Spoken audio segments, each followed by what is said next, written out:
এই ভিডিঅ'ত মই আপোনালোকলৈ লৈ আনিছোঁ এটি নিয়োগৰ বতৰা।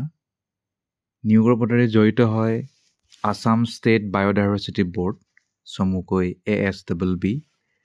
এডভাৰটাইজমেণ্ট ওলাইছে দুটা প্ৰজেক্ট এছ'চিয়েট পদৰ বাবে। আসাম ষ্টেট বায়'ডাইভাৰ্চিটি ব'ৰ্ডৰ বিভিন্ন কামৰ বাবে।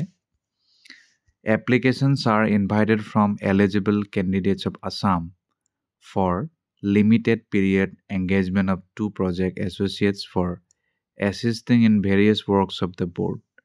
The remuneration of the position is 35,000. প্ৰতি মাহে 35,000 টকা লাভ কৰিব আৰু engagement duration to এবছৰ হ'ব initially আৰম্ভণিত, which may be extended যিটো পিছত বঢ়াই দিয়া যাব পাৰে for another year based on performance and availability of fund. পইচা ওপৰত কথা, পাৰফৰ্মেন্সৰ ওপৰত কথা। Interested eligible candidates who are residents of Assam can submit/send hard copy of their application in the prescribed format along with self-attested supporting documents to the following address.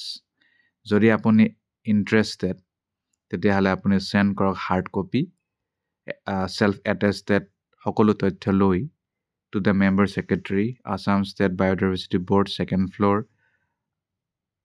Aranya Bhavan, Panjabari, Guwahati, 781037. Last date 28 মে 5টা বজালৈকে।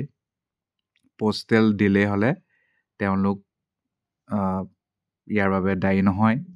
Short listed candidate সকলক personal ইণ্টাৰভিউলৈ মতা হ'ব। TA দিয়া নহয় আৰু Assam state biodiversity বৰ্ডে যিটো মানে ক'ব সেইটোৱে হ'ব। অ'কে, ইয়াৰ বাহিৰে এতিয়া আমি জানিবলৈ চেষ্টা কৰিম যে বয়সটো কিমান লাগিব। বয়সটো আপোনাৰ 21ৰ পৰা 38 বছৰ। শিক্ষাগত অৰ্হতা মাষ্টাৰ ডিগ্ৰী লাগিব, বটানী নহ'লে জুলজি নহ'লে ৱাইল্ড লাইফ নহ'লে ইক'লজি নহ'লে ফৰেষ্ট্ৰি। আৰু যদি PhD আছে তেতিয়াহ'লে আপোনাক গুৰুত্ব দিব, নাথাকিলেও এপ্লাই কৰিব পাৰিব। Plant taxonomy, identification of flora and fauna এইবোৰ পাৰিব লাগে, ছাৰ্ভে কৰিব পাৰিব লাগে। Meeting, training, awareness activity, PRA, photography ইত্যাদি আপুনি কৰিব পাৰিব লাগিব। ইমানেই, ধন্যবাদ।